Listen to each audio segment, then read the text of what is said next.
In looking at major scientific programs, there are many, many different ways to answer and pursue scientific questions.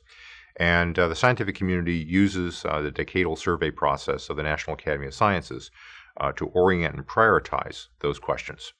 The Congress and the White House in general are very much supporters of and endorse the Decadal Survey approach because it saves them the trouble of having to decide among competing scientific interests. That is, they want the scientific communities to sort those interests out among themselves. Now, scientists can feel frustrated that their priorities are not met as fully as they would like. In some cases, none of the priorities may be met due to budgetary reasons. But the scientific communities themselves, whether astrophysics, heliophysics, planetary science, earth science, are sources of clear prioritization, at least among themselves, and what the scientific questions are, and that though they do not accept say the Congress or NASA or the White House trying to tell them what their scientific priorities are. Whether they can be funded or not is another issue. Human spaceflight does not have a process of decadal surveys. Human spaceflight is a much more diverse, complex, and competitive sort of environment, in which case people have many, many different priorities for human spaceflight because there are many, many different motivations. There can be personal motivations, there can be institutional motivations, there can be national motivations, there can be international motivations for human spaceflight. So you don't have a clearly defined community around human spaceflight the way you might have, say, around the astrophysics community.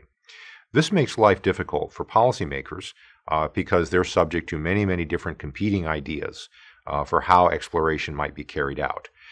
There are some who would even argue that exploration is the wrong question, and that we might instead be thinking about building solar power satellites, or that we might be supporting space tourism, or that we might be wanting to build facilities to go mine asteroids.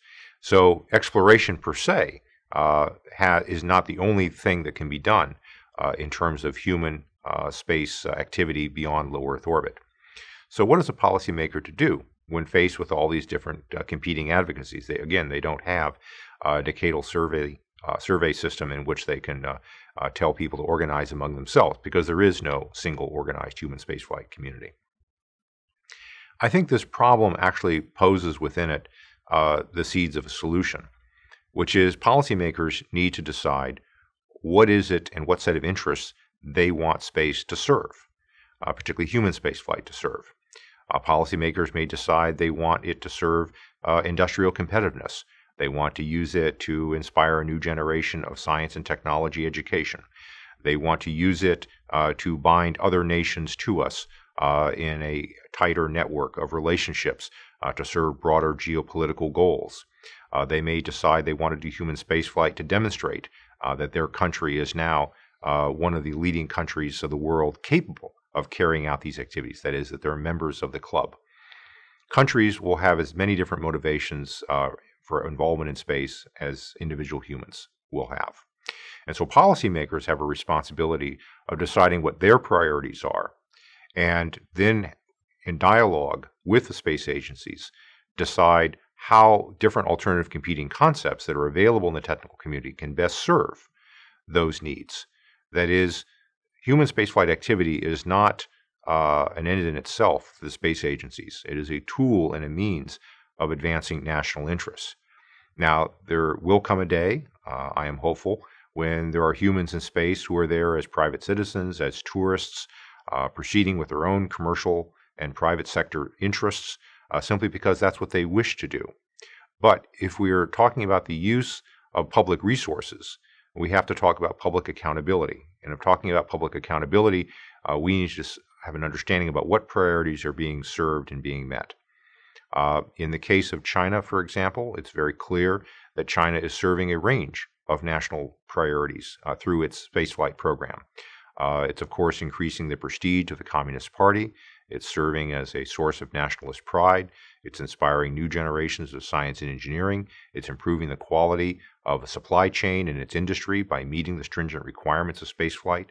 It is teaching itself interdisciplinary system engineering skills, which are beneficial to a wide range of industrial and military capabilities that are necessary for a front-rank nation. Those are all perfectly logical, self-interested reasons for China to pursue a manned and unmanned spaceflight program. Those reasons are also reasons why the United States can and should pursue a manned and unmanned program, but with the exception that we have a different approach, not only democratically, but also internationally. We have an approach which says we want to involve the private sector. We have an approach which says we would like to involve our partners as equals with us in pursuing space.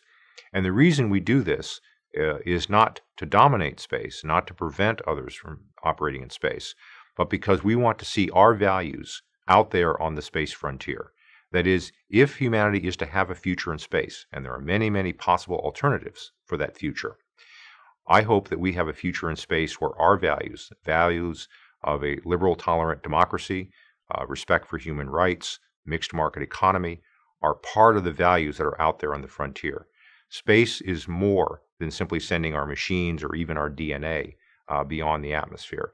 It's about communicating our values, and I believe the values of the Western democracies and the values of the United States.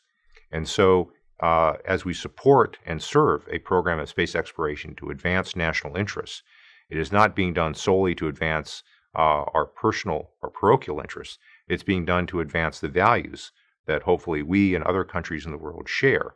And that's what makes it a challenge that's worth doing for generations to come. About the topics that have been discussed here today or questions about space policy, please feel free to contact me at the Space Policy Institute at the Elliott School of International Affairs here in Washington, D.C., and I look forward to hearing from you.